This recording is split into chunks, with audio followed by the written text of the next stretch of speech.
Hello everyone, welcome to CodeVardhan. So today we will going to see the further things in our loops.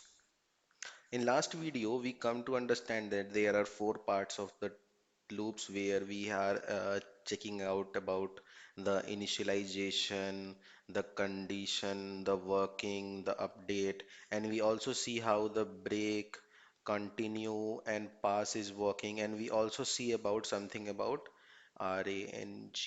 range. This is very important thing into it.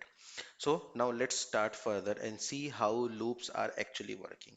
Okay, so for Python, we have two types of loop, or we can say three types of the loops, but we will start with the first type that we called as for loop, because this is the widely used loop. Okay, there is one more loop that we called as while loop, which we will be learning further, and there is one more loop which we called as for each loop, which is also we are going to learn further. Okay, so let's start with learning for loop. So what is for loop? So for loop decides like for what we have to do something. For this, you have to do this. So this is what we try to say in this for loop. So for the starting, for example, you have to print a number from 1 to 10. Okay. So first of all, we have to think about range. So let's think about range. If I have to read a number from 1 to 10, the range should be 1 to 11, because I already explained that if we do not write here something, it will take 0, so I have written 1. Here I have taken 11 because it will go up to 10, and the third parameter I have never written because that is self-understood. If nothing is there, it will automatically take the step as 1.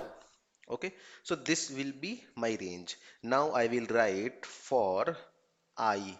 I is a variable where it travels from one place to another for I, and then we'll say in, and then we have range, and here we'll write 1 comma 11, and then we put a colon, and after writing the colon here I will simply say print I.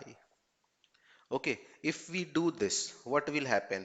I in range 1 to 11. So I will travel in this range 1 to 11, and this range 1 to 11 will give me 1, 2, 3, 4, 5, 6, 7, 8, 9, and 10.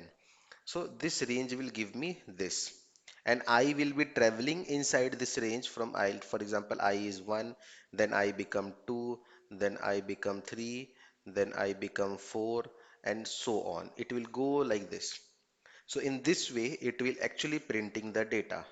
This we called as I in range. Okay, so here my I is traveling inside this range, and this is what is happening. Okay, so meanwhile, my Jupyter notebook is getting start. Let's see how this range is working and what we can do. Okay, so in this case, I have simply printed I. I can also say that if I have to print something repeatedly, like for example, I have to print code Vardhan 10 times. So what I will do? I will do like this for I in range 1 comma 11. Here I will do, or I can also take it as 0 comma 10. Okay, and here I will simply say print code Vardhan, or I can also say print like and subscribe.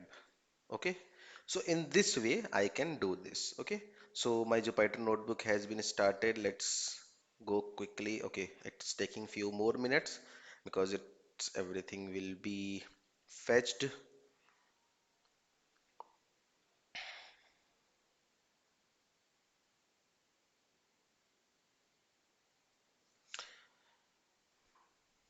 Okay, so let's go to the folder YouTube, and inside this folder Why it is not getting, yeah, inside this folder. Let's create a new notebook.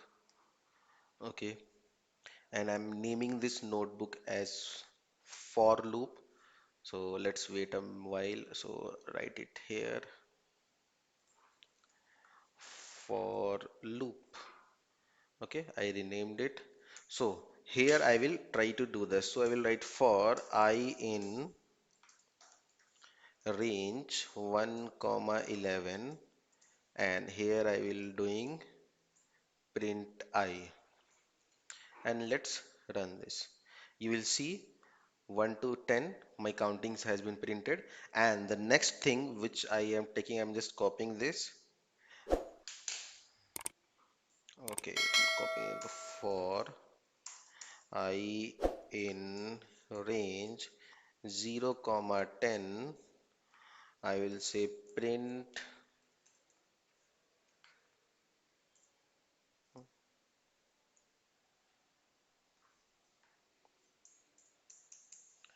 Here I will say like and subscribe.